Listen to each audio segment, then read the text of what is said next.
On to race number 10, then the second last on the programme, the 10th. This is a Class 3 contest over the 1,600 metres. Party Together drops into Class 3 for the first time. Buddies has had a good season, 3 out of 7, a last start win on the all-weather over the 1,650. With Zach Purton in the saddle, Vincent Ho takes over here. R10 was the last start winner, that was back in May. Zach Purton will ride Cordyceps for Francis Lloyd. Lucky Time bolted up last week, beating Dordo, comes up in class as a result.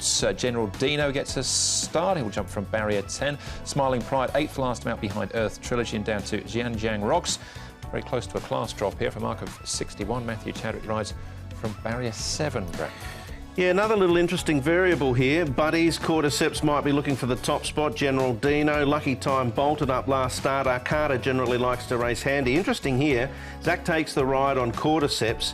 He's been aboard Buddies his last 4, in which he's won 3, and he bolted up last start on Lucky Time, so probably a pre-booking potentially for Zach here on Cordyceps as we go to the track work. Vincey goes nicely here, under a good hold, yet to win in Hong Kong.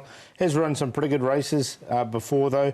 I've tried him at All-Weather, Happy Valley and Sha Tin, but I think his best runs have been here at Sha Tin, so he goes nicely. The one closest to us, Cordyceps, Zach Purton, get a good feel for him. Definitely an upgrade for this horse because he normally is a bit of a lazy track worker and he's going on from This One's For You as partner. So he's a horse going well and hasn't had much luck at his last few starts as well. So Zach Purton aboard, and Happy Sebring comes into this race fresh. His last start was on the all-weather. He did catch an eye-catching 3rd. He does get back and storms home late, does Happy Sebring. Had a little eye issue, Happy Sebring. Yeah, I think he's quite interesting back-in trip here.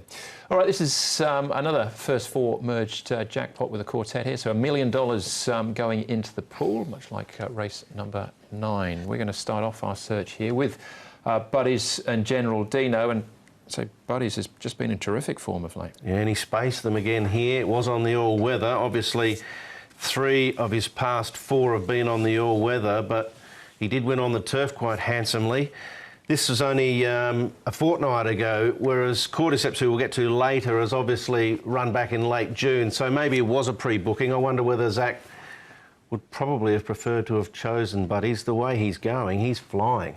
Yeah, Class 4 winner on the turf, and now he's come onto the all-weather. He's won, so he's quite up a high lot in the rating since his last turf win. Drawn 12.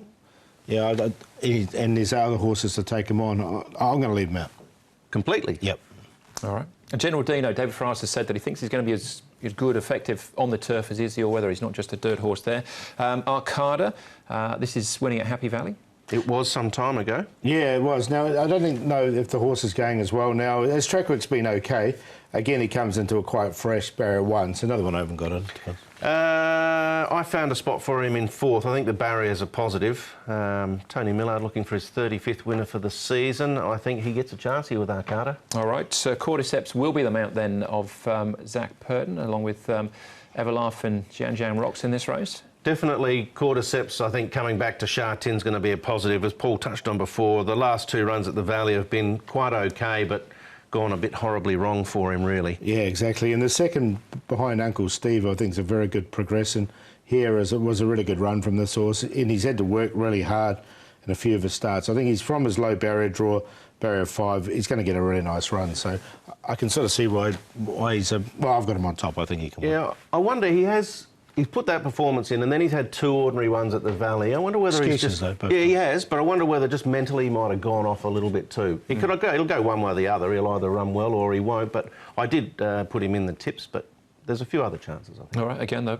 punters have him as favourite at this stage. Yeah, I've got him on top too. I think coming back to Happy Valley's track work suggests he's going better. As I said, he's got an upgrade from his weekly track work, so he's on top. Happy Sebring comes in well fresh. He does run fresh well, this horse. Vincey should go nicely. And I put Smiling Pride in there for 4th. Look, he's been going well, and from barrier number 3, he's definitely going to get a good opportunity. So 6, 9, 5 and 12.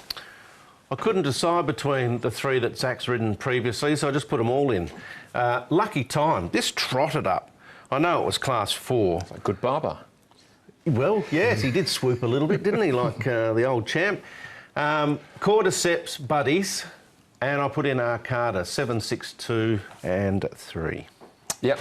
Lucky Time goes in for me as well, but I'm with Happy Sebring here. I think he's going to be a swooper, and hopefully he gets over the top of them late as well. That's race number 10, second last on the programme. One more to go then. Race number 11 plus all the best bets. That comes up next.